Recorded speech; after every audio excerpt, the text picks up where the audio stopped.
Welcome to Tech Bytes and News, your daily roundup of articles featured in Hacker News. Today, we're diving deep into generating infinite worlds with the wave function collapse algorithm. It's mind-blowing stuff, really. Prepare to be amazed. Infinite worlds? Sounds like a massive undertaking. I'm all ears.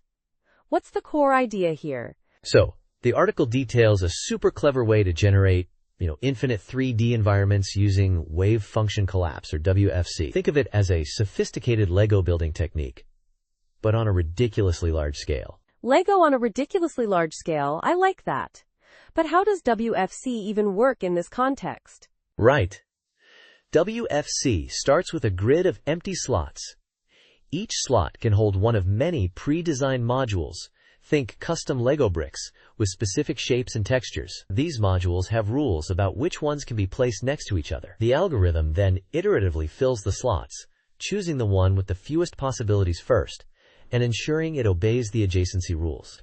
It's like a giant, super organized jigsaw puzzle. Okay, I see. But infinite, how do you make it infinite without, infinite memory? That's the genius part. The original approach had limitations. It was non-deterministic, prone to memory leaks, and single-threaded. But this new method uses a clever chunk-based system. They pre-generate small, 8 by 8 by 8 chunks that tile together seamlessly. Then, at runtime, they generate replacements for these chunks, but with a crucial offset. An offset? Why is that important? Because the offset hides the seams. The pre-generated chunks have repeating patterns at their edges. By offsetting the replacement generation, those repeating patterns are replaced with new, varied content. It's like a magic trick, but with algorithms. It's brilliant. So it's like a constantly shifting mosaic? That's really neat. But what about height maps? How do they fit in? Ah, yes. They use height maps to create varied terrain. But not just any height map. It's a special integer height map, where the difference between adjacent points is always 1. This ensures smooth transitions. They pre-generate patches for different height map configurations, and then use those as a base for WFC generation. Pretty clever, huh? Very clever indeed. And how do they get this special height map? It sounds restrictive. They start with a regular height map, like parallel noise, and then use a hierarchical clamping process, almost like a quad tree, to enforce the one-unit difference constraint. It's iterative, and it allows for caching, making it efficient. So they're essentially sculpting the terrain to fit their WFC needs. This is getting really intricate. What about performance?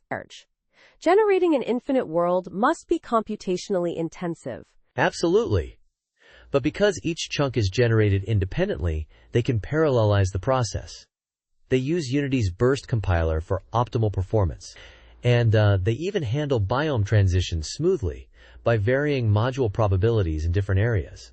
This is all incredibly impressive. It sounds like a robust and efficient system. It's a significant improvement over the original implementation. I'm curious, what are the future plans for this project? Well, they've already added procedural trees and plants using the space colonization algorithm, which is another cool technique. Now, the focus is on designing interesting gameplay to go along with this stunning world generation. It's going to be epic. I can't wait to see what they come up with. This has been a fascinating discussion. Thanks for breaking down this complex topic for us. My pleasure. And thank you for listening to Tech Bytes and News.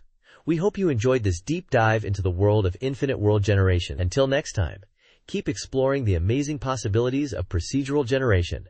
Goodbye. Bye-bye.